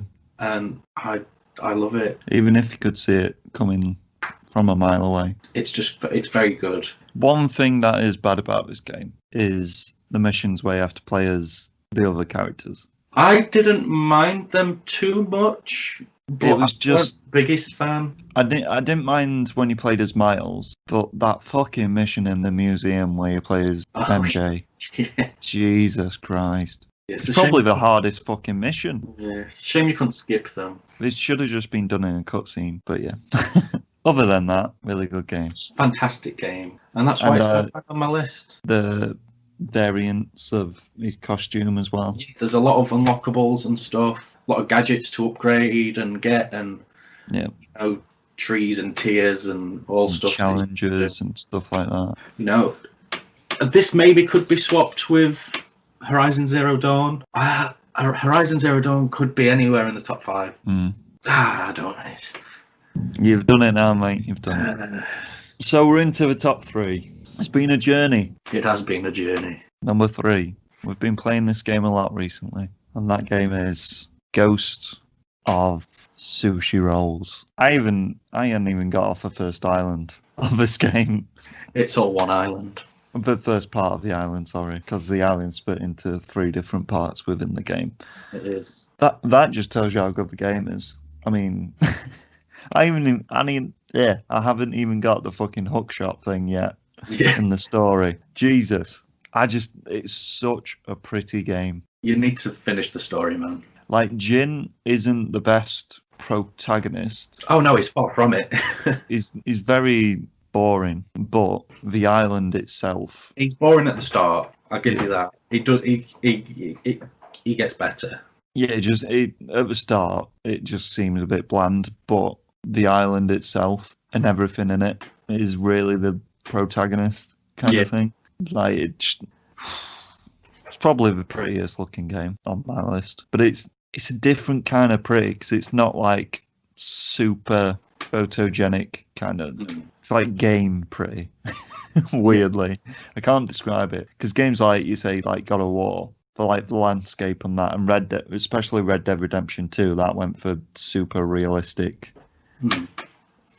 photographic kind of stuff. But Ghost is just, it's so good. And it's because I hate games like Dark Souls and Dark Souls clones. This isn't one of them, but it's got the kind of same combat mechanics. It's a lot of parrying and a lot of dodging if you play it the way I play it, and it's made me love that kind of style. I think that might just because of how well they've kind of researched and like done with the samurai. Obviously the mocap performance and everything and the animations are that well done and just cool. It's just, it's good. And it explores Japanese history, and you got to be a big mark for Japanese history, aren't you? Yeah. And the online, it's the most time I've put into an online kind of cooperative thing ever. You know, I'm getting up there to the top rank like you are, and I'm loving every moment of it. I'm not even bored of it yet, and it's only got 4 maps in the online thing. And it's a simple online kind of mode, you know, just waves coming after you, and there's a story, which is just, and it's all free. It's all free updates. So, fucking good game. Number 3, Ghost. Well, oh boy. In at number 3, it's the first time we've agreed on a position. Oh boy. It's Ghost of Tsushima. Hey. I won't go into too many plot specifics in terms of the... You can do if you want. I mean, you've been dying to talk about it. I won't do. I like how when the story progresses, you get this inner conflict in Jin, like betraying the samurai code and his uncle and, you know, his clan and all that, and wanting to save Tsushima because their ways aren't working. So he has to do these shady things which are frowned upon in the samurai code, you know, like assassinating people from behind, being a sneaky little fuck, you know, poisoning cunts and all this shit. I love the combat. I love the way that is such a good way to incorporate them 2 game styles into the story. Yeah. Oh, it's good. It's a good game, isn't it? I love the fact that the exploration and collectible things like the bamboo strikes and the hot springs to your character, they're not just another part of the game. I mean, I think that's why I'm so far behind, because that's the first thing I did. Just went around, just explore, do all them fucking haikus. I'm not scared. There's a lot of haikus. I love that you can have different play styles throughout. If you want to be a sneaky ghost boy, you can be. If you want to be an archer and take people from a distance, you can do. If you want to be like yourself, the Rambo of the samurai world. You can That be. was so funny when you came round and you're like, what the fuck? What are you doing? Yeah. Because we have very different play styles. Yeah. Which is good. Yeah. I love the cast of characters. They range from the absurd to, the generic, but they all work well within the narrative. I love the different landscapes. Much like the others, the further north you get, it's like snowier and stuff, so you'll come across that. I love all the different camps and like safe zones, because they're just filled with like this multitude of quirky characters, and it's just nice to interact with these people and like get a sense of the place and stuff. Like there's like a pirate bay at one point in the second part of the map, which is just cool because like the leader of that allows no combat, so you can't draw your sword at any point. So it's just cool to like roam that area and stuff. It's just really cool. It's very cinematic. There's a lot of great battles. There's a lot of great set pieces. It's wonderful. Have you done any of the duel stuff yet, where it's just you against one person? Yeah. I love all that stuff. I love how they like sugarcoat the mythology into it as well. Yeah. With the mythic side quests. Yeah. I'm a big fan of Japanese stuff, so this is just right up my alley, this game. I love samurai shit. I've got a lot of samurai films and stuff in my room. And then they went and released Legends. Yeah. Which I have been playing a lot of. I'm a big fan of this. A big fan. It plays well. It plays incredibly well, unless you're with dum-dums, and then you get stressed. Yeah. We'll not talk about Nightmare Mode because it's tough. It's fun though, even though it's tough. Yeah. It's not like one basically way. Impossible. It's tough. Like we need to do it to do some of the feats as well in the thing. But it's tough. Again, this is another game I've platinumed. I had so much fun platinum this game, which I didn't with AC Odyssey, because the map was so vast. And you had to step on every single bit of land for one of the trophies. And the last one was this tiny little island that's like maybe 10 steps long either way. I was just like, oh, fucking thing. That was the last one I was doing for like hours, just trying to hunt down every piece of fucking land. Whereas this one, I love everything about it. There's so much in the game as well. And it's one of them games that I've packed so much in the game that it's paid off so well. Yeah. And it's one of those games that have been teased because this were teased back in God knows when. Yeah. Like, this were teased when Uncharted 4 were teased. Yeah. And was it the last exclusive for the PS4? I believe so. I think so. Yeah. And they have ended on a high. Jesus Christ. It's good. It's bloody good. It is. I will, because they've added New Game Plus now as well with the Legends update, so I'll probably be streaming that Beautiful. At some point. Obviously, you shouldn't watch it because you've not played the game enough, but it's good. It's really, really good. What if New Game Plus is like just nightmare all the time? Well, it's meant to be much more difficult, obviously, than it's because obviously you've got all your abilities and everything. I've got everything maxed out by this point. So should we get on to number 2? Number 2 for me, Resident Evil 7. Ah, yes. Forgot about that one. You know, from the deep, dark pits of Resident Evil 6, Capcom have somehow managed to scrape the franchise up off the floor and softly reboot it into this first-person survival horror just masterpiece. You know, it's got all the Resident Evil tropes that you need: the stalking character, the kind of slightly bad acting, the weird creatures. Because everyone thinks Resident Evil being zombies. It's fucking not. It's fucking moth people and giant killer plants and giant sharks and giant crocodiles. Didn't even mention the giant crocodile in Resident Evil 2, but there is one. In this, there's a giant bug lady where you have to shoot a fanny. Machine gunner in Minge, mate. That's what you have to do. Very nice. And they played it so well because they took it so far away from the franchise in the whole game until like the last hour of the game. I mean, there were like sugar-coated like little references in there, but there were none of this like you're Chris Redfield in Raccoon City, fucking killing loads of zombies. You're playing as Ethan, who's a new protagonist. You can't see him because it's first person, obviously, and he's set in a little remote backwoods America southern house where this family's been taken over by this fucking virus that's come out of this shipping container close to their swamp, and just all good redneck zombie weird fun. I mean, you get your arm chopped off and you have to just bandage it up and pour some alcohol on it, and you get your leg chopped off as well, but then you just put it back on. That's never explained, but it's fun. And it's just gory as hell. I mean, there's a part where you get hold of a chainsaw and you have to fight a guy with 2 chainsaws attached to him. It's just chainsaw action, mate. And it's action. It's the scariest it's a scary Resident Evil where there hasn't been one of them since probably number 3. Because Resident Evil 4 is highly loved, but it's not scary. It's the start of... It's very scary. For you. Yeah. There's a chainsaw man. There is. There's a double chainsaw man in there.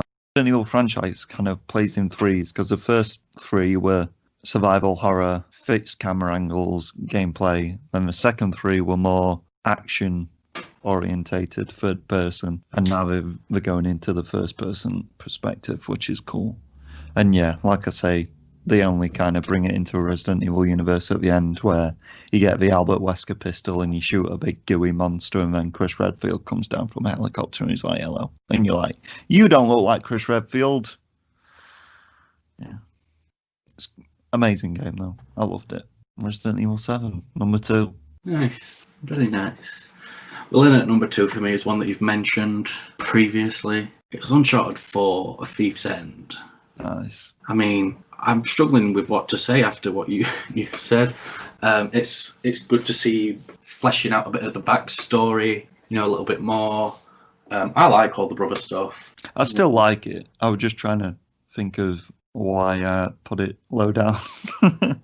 It's cinematic. It's so fun to play. It's got pirates in. Yeah. What more do you need? It's like Goonies, but better.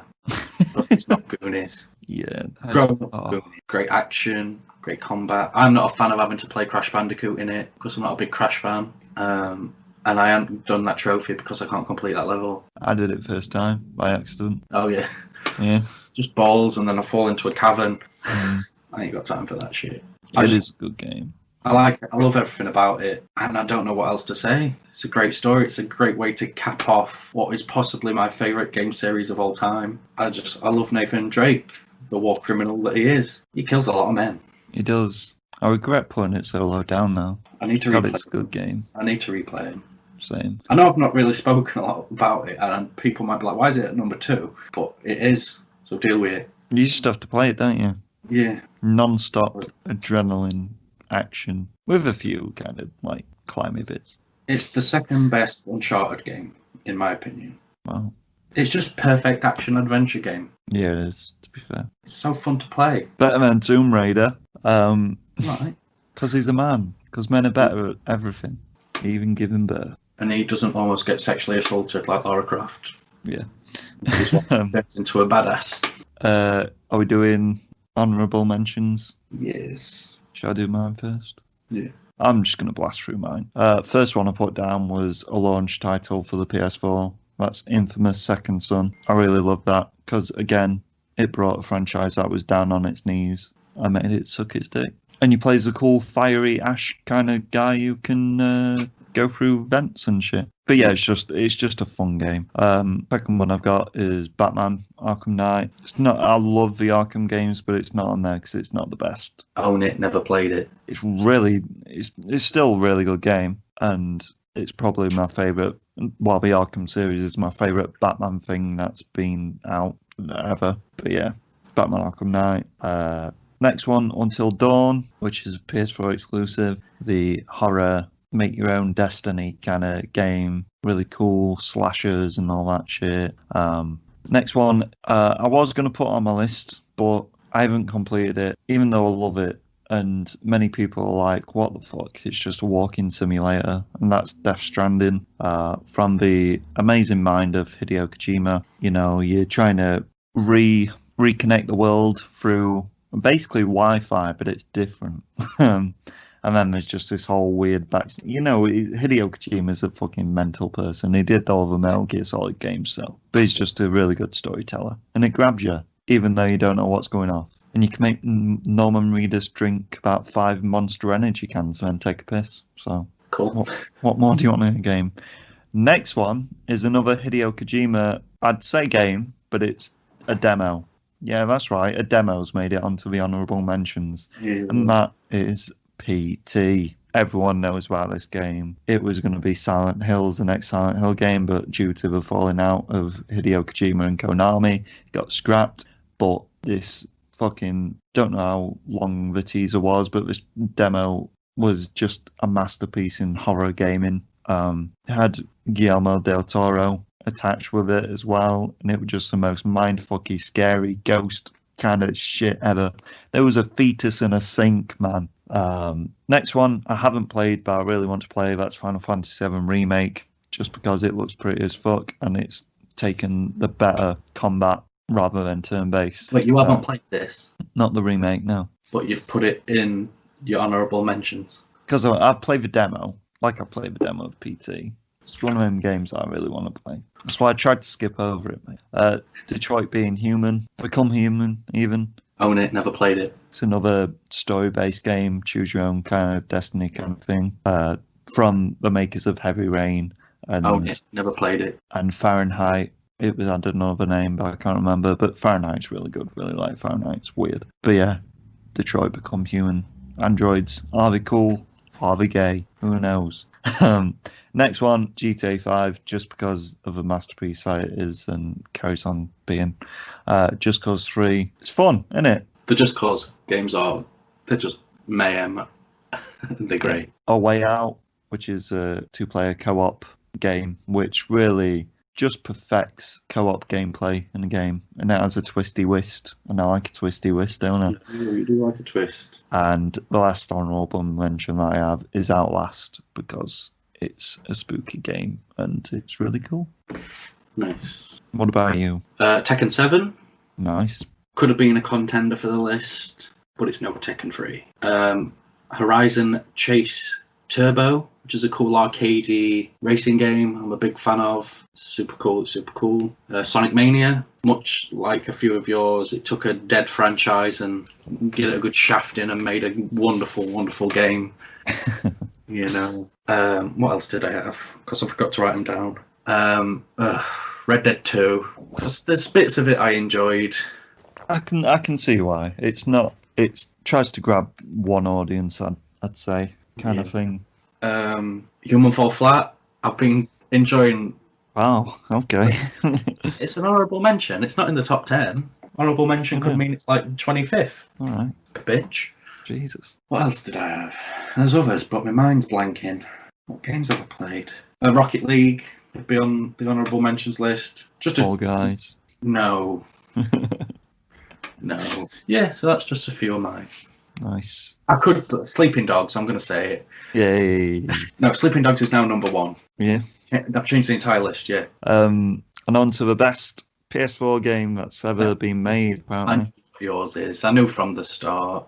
Yeah, so did I. And it's good old God of War, innit? I mean, I weren't a massive fan of the previous games. Yeah. They're a lot more hack and slash, like true hack and slash kind of games. And it kind of took it took a franchise that was getting stale. God of War 3, which was on the PS3. After that, I think they released like 2 kind of sequels, but not really games, and they didn't do that well. One of them was a multiplayer kind of thing, and the franchise were kind of dying. And now, they brought it back up, didn't they?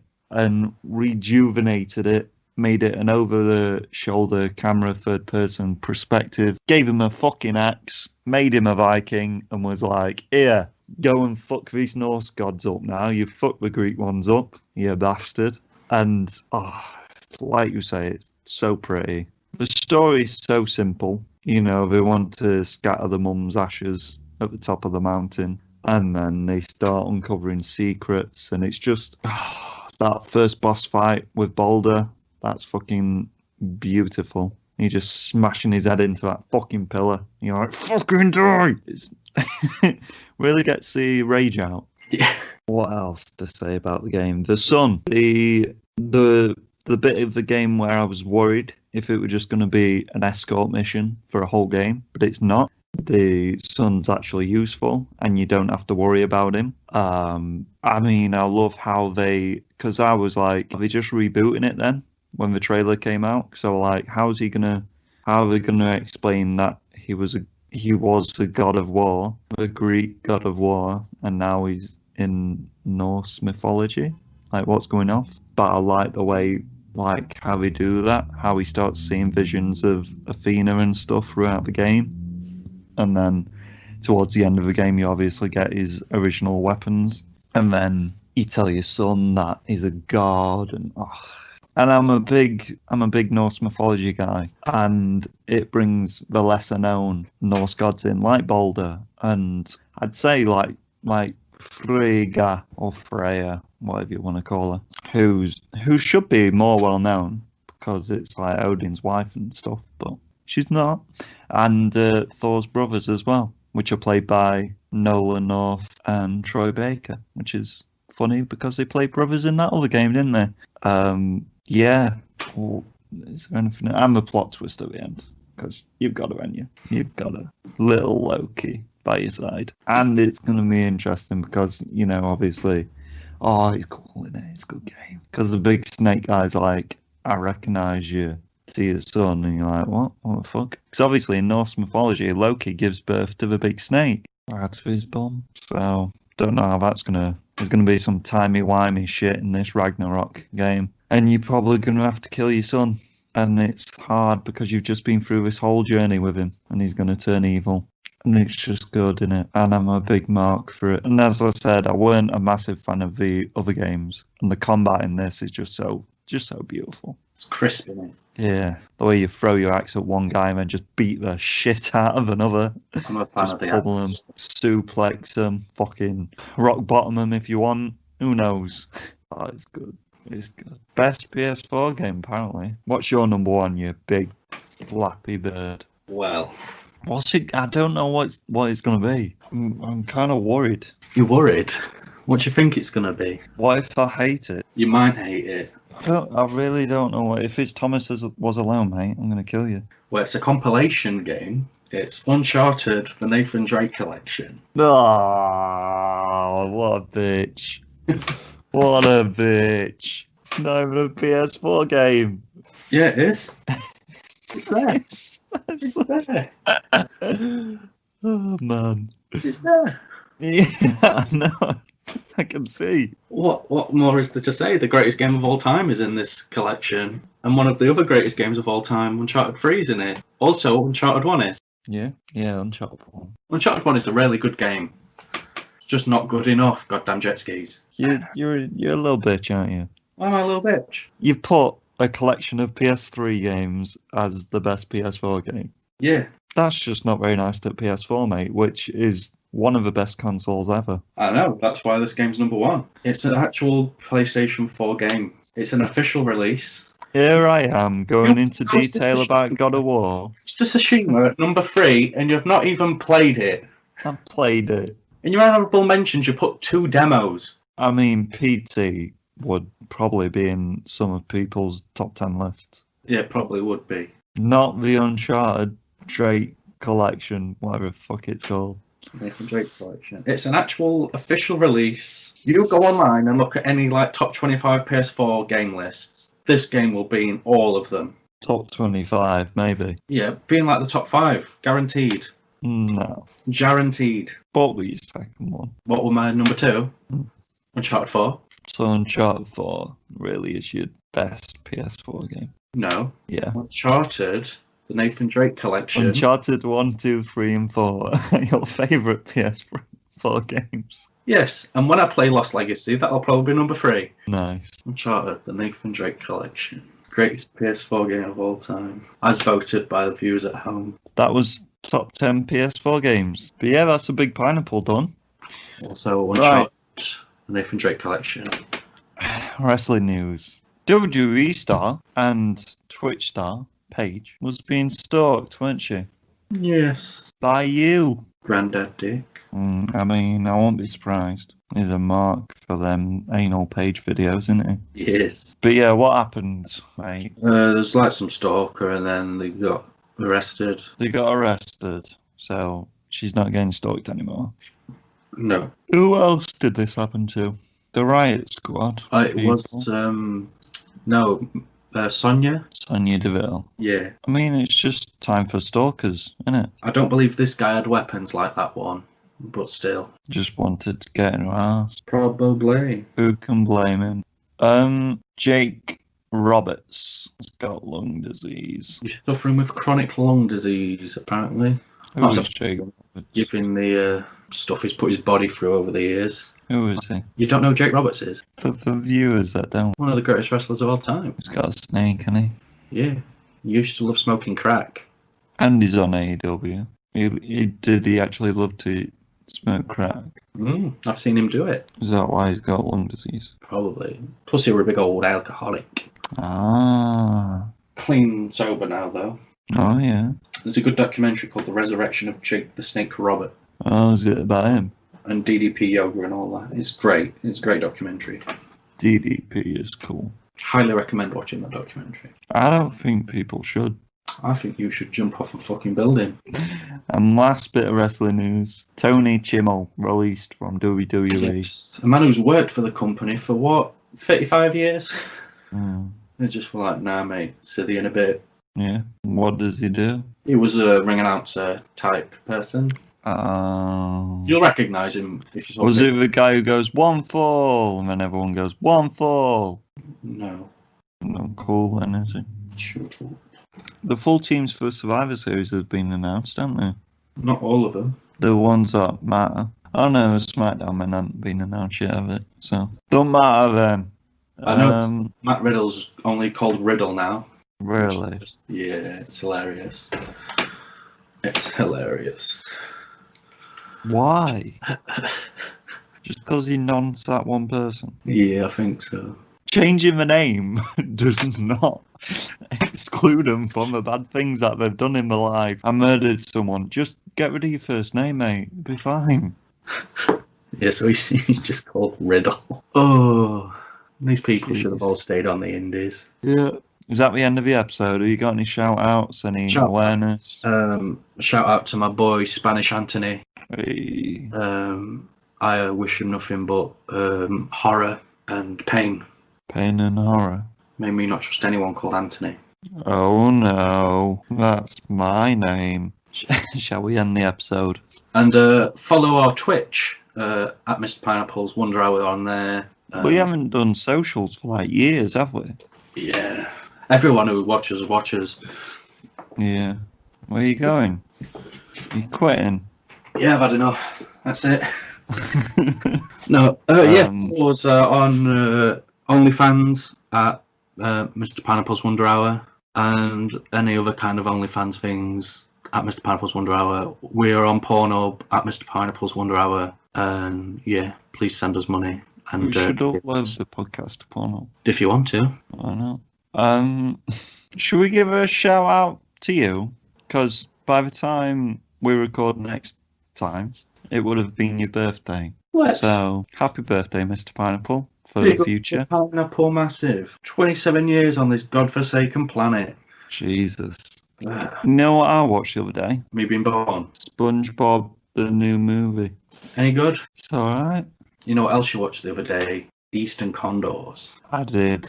And that were fucking... Why ain't we talked about that? Fuck's sake. Belting film. Eastern Condors is possibly Samo's second best film. Big shout. It don't beat Wheels on Meals for me.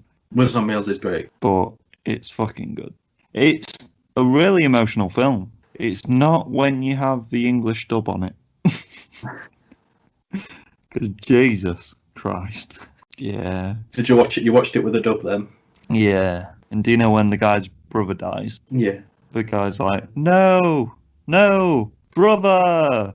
And then he just stops, but the actor on screen is still screaming. And you're like, oh no. I like the bit on the bridge though. I like it when that guy can't count and he just drops out the plane and dies.